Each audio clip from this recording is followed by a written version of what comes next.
And so our first question is, Barb, when starting a business Instagram account, do you have a recommended strategy for who you choose to follow with that? Okay, so you definitely want to, the number of followers you have and the number you're following definitely affects your algorithm. So if I were you, I would go show interest in other accounts, but maybe not follow them. So you can like, and see if they're going to give you a follow. And you will have to follow at first. You'll have to follow accounts, but warning, you unfollow more than 10 people in a day. Instagram does not love that, and they will reduce your algorithm by huge amounts. All right, we have another question. It was kind of answered, but for Barb, is there a specific time of day that is best to comment or post your content? Great question. So this is like a trial and error thing. Post a comment at 6 a.m., post a comment the next day at 9 a.m., post a comment the next day at 6 p.m. and see what your engagement looks like. This account is only 7 months old, but I ran a brick and mortar for years. And our social media is what made that store so wildly successful. So this, just to mention, not my first rodeo, but I will say that different posting at different people engage differently. So those who aren't early birds, every now and then throw in a post in the evening or in the afternoon. That post that got over 700, 800 likes, that was an afternoon post at 2 p.m. Just a random time of day. I decided to throw it up there. Best engagement I had by far. So it made me absolutely rethink my whole idea of getting it out early, and what time of day I should post. So do your own research on that. Do your own R&D and post at different times and see what your engagement looks like. What about posting about values such as social justice issues that might not directly be on point with your content, but reflects your social values? Great question. So this actually, I did address a couple political things when they came about, not because I felt like I needed to take a stance or to guard my opinion or my belief, but because people value my opinion. They see me as someone that they look up to, and I wanted to address it to appease them. Like same thing what's going on in Texas right now. I'm on vacation in beautiful sunny Scottsdale, but I didn't want to seem insensitive. So we've made posts about, what's happening in Texas, and made donations in that direction. And I want my followers to know I am not tone deaf to the issues going on. My page isn't about that. You wouldn't go to CNN looking for a pie recipe. So you can't expect me, a cookie maker, to be CNN, but I can tell you where my values lie. I agree with Barb. And, if you don't feel comfortable going there, maybe you don't support something that most of the country or globally does, then keep quiet, Yeah, living in a cancel culture society that we do, it's very important that you're not. I absolutely have my beliefs and I'm not going to waver from them, but does my audience need to know every nook and cranny of my thought process? No, they don't. But they can know that I'm a good human. That's something important to portray. Question for Lisa from Oakley. Once you have your business plan, structure, and license, what is the next most important thing to do specifically for becoming an agricultural producer in Arizona? Well, you want to make sure that, with that business plan, you have some financial projections in place, because it takes money. And as you heard Andrea say, she probably put a lot of money into that business, just feeling it out and going there. So if you have your financial projections in place and you have the funds to make that happen, or let's say you need access to capital, because really the numbers tell the story, right? And that's what's going to help you get started. And it'll be a map on, what are all the items that I received quotes on that I'm going to need, and help you. It's just going to guide you through the path of your purchasing, your expenditures, all of that. So that to me is really important with the startup. Can you find out info about your own algorithm or Instagram, or is that a secret? Oh, I'm sure there's a mathematical equation you can dig up by Googling it, but will you know what that means? No.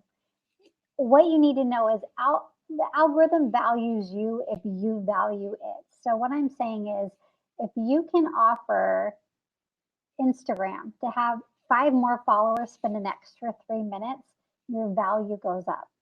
That's all I'm saying. How you do that, you've seen me. I dance in my kitchen. I sing along to my spatulas. I bust move, 90s rap moves. They're the best. The sprinklers got it going strong. And how I do that, it looks differently. But I also, more than I want to please the algorithm, I want to connect with my follower. And that is something that you can't learn. You can't learn how to connect with your follower. You can just either be genuine and connect, or you need to take some courses somewhere. But with connecting with my follower, it just happens to benefit my algorithm. But I don't please my algorithm to benefit my consumer. Does that make sense? I have my priorities in place where I want to connect more with my audience than I care about what the algorithm says I can and can't do. I think the audience really wants an organic feel of the behind the scenes, who you are, what you do, and they appreciate that. The question is for Barb. What kinds of things should we save to highlights? Great question. And then how do you target your ideal customer? Oh, another great question. Okay, so the things you want to save to highlights are, think of it this way. What stories do you do that you want to save permanently? So we just did a story about how to change your text on your stories to ombre. So we got great feedback from that. People love that little tip and trick. So I went ahead and saved it to my highlights so people can find it later. Your highlights are like a shortcut to the information you've given in your stories that you just want to last longer than 24 hours. So look at my stories, and that will give you kind of the idea, depending on what, facet of business you're in, your highlights will look different than mine. But I save things that are a lot of questions, a lot of tips and tricks, a lot of experiments we've done. I've even saved my dancing, heaven forbid. But we just keep everything there that we want to last longer than the 24 hours.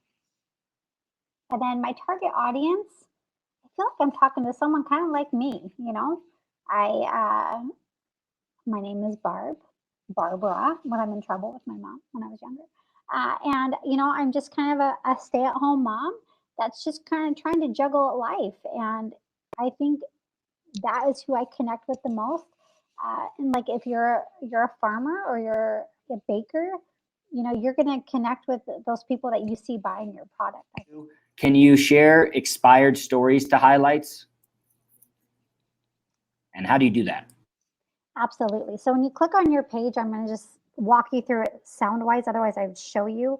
But if you click your bottom right button, which is your home button, and then the very top right of your page, there's 3 lines. You're going to click the 3 lines, and then you're going to click on the word that says archive. Under that archive, you can, at the top, pick story archive or post archive. If it's story archive, you're going to scroll back to the story that you want to reshare, and then you're going to share it again. And so you can load it up into your stories. From this archive, you can also make all your highlights.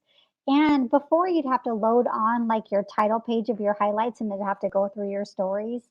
Now you can just load up your camera images straight from your camera. Question, can you explain Instagram shadow banning? Oh, yes, I can.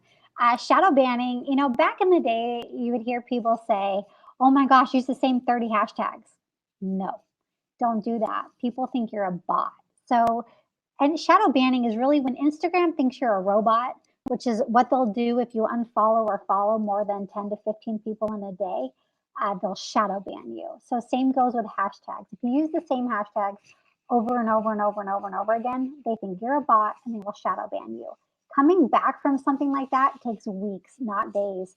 And I can go into that whole process. Feel free to email me at thesweetmacshop@gmail.com for additional questions. But if you're shadow banned, I can tell you the work you have to put in to come back. It's not easy. So just don't use reoccurring hashtags in the same pattern and same way every post. Do you see a need to be as active on Facebook as you are on Instagram, being that they're both owned by the same? I don't have Facebook. Facebook comes with its whole batch of issues and political issues and advertisements, and it's a pay-to-play market, meaning your posts aren't even seen unless you're sponsoring them or boosting them. So for me, I keep it on Instagram. It's more of an artist fair. So more artisans gather there without so much of the other. So there you go. Instagram really likes it when you have both. And I'm sure the algorithm loves it because, like I said, and when you bounce back and forth from that, sharing stuff on Facebook from Instagram, I'm sure it goes nuts. We've done just fine not having a Facebook page just because I'm a creative human and I don't want to get sucked into other things that draw out my creativity.